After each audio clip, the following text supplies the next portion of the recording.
Hello, ladies and gentlemen. This is Dan Bolin, the principal at Jackson Middle School. I just wanted to take a couple minutes today to answer a frequently asked question that I have received over the last day or so, especially following our open house last night, about reading the bell schedule that we have for remote and reading our class schedule and how those two things go together. To be quite clear, to be quite frank, every seventh grader every year, whether we're remote or we're in school, sometimes has trouble reading the schedule. So I should have probably had this video ready to go regardless of the system we were in. But now that we're also adding remote to this, there's definitely a lot of confusion. So we wanted to take a minute to explain the situation. So on the left here, you'll see a typical class schedule that a student may have.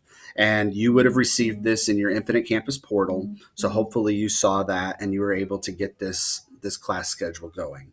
On the right here, you will see our remote instruction bell schedule. So I'm going to go through how to read the schedule on the left, and then I'm going to translate that to how it works with remote learning. In your schedule, you'll see the periods going down the columns on the left. So every student's schedule starts with a homeroom intervention enrichment period.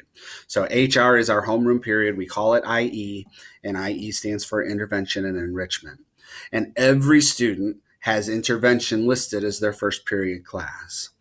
When we're remote, we don't meet with intervention. So you'll see that homeroom is not listed over here at all for remote learning.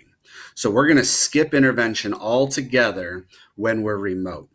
Now, when we come back to school and we are in the building, we will start in this class period, in this homeroom period. We use that to help us with attendance. We help that with getting students organized. We have iReady time built in, so we can get iReady time done during intervention and not during regular class. So we use this for different purposes, but we will not worry about any of that during remote. And that's why you do not see homeroom or IE in our remote schedule. Then going down the column, we have our periods. 1, 2, 3. This teacher or this student has 4, 5 together with a class, and this student has 6, 7 together in one class. These will vary depending upon when you have lunch. So lunch is either 3rd or 5th or 7th.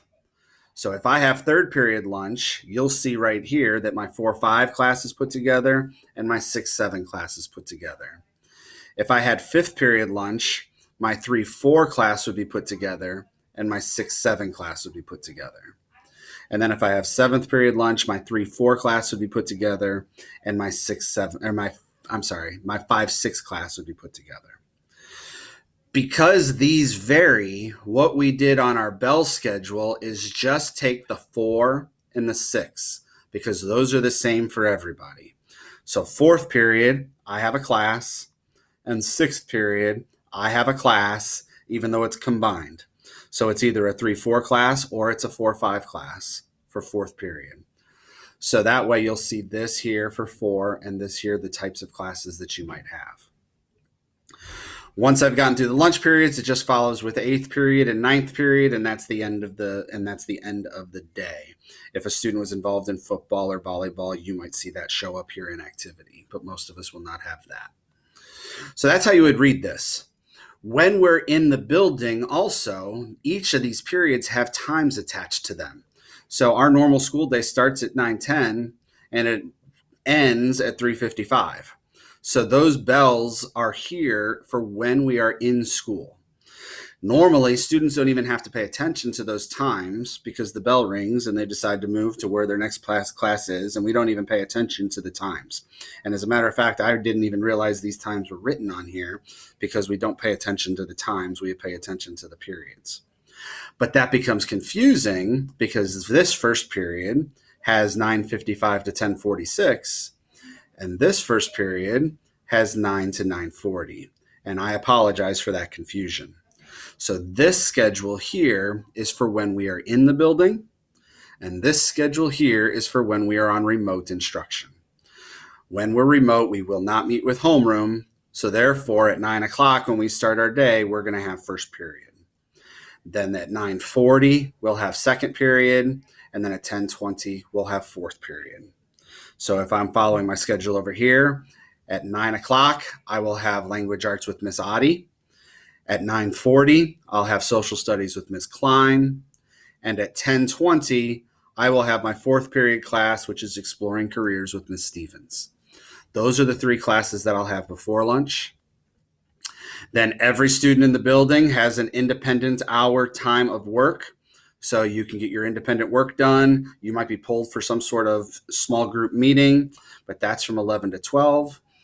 Then all of our students will eat lunch from 12 till 1. There is no instruction going on from 12 till 1. And then we pick up again after lunch. At 1 o'clock, I'll go to sixth period. So at 1 o'clock, I will go to math with Mr. Burr and Miss Goebel. At 1:40, I'll go to science with Miss Cole. And then ninth period is 2:20. So I would have academic reinforcement. All of you might have academic reinforcement at a different period of the day. What academic reinforcement is study hall. So during a normal school day, a student would have study hall. This student would go to Miss Nestler's classroom in room 109 for the last period of the day and have a study hall.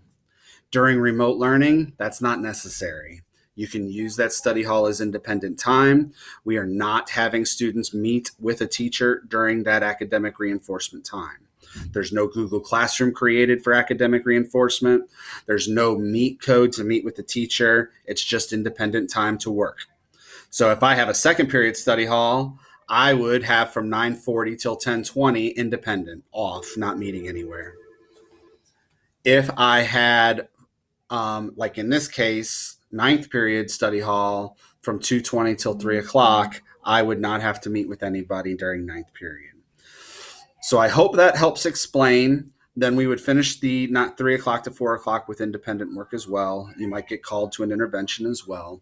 But I hope that's ultimately understandable with what's going to happen during remote instruction and how that correlates with your printed schedule and how that's different for when we're in the building following this schedule and we're remote following this schedule. If you have any questions at all, please feel free to email me, or I can call, or we can have phone calls and I can talk you through it. But feel free to contact me and I can help the best way we can. Have a great school year. We're looking forward to starting our year tomorrow, and let us know if you need any help. Thanks.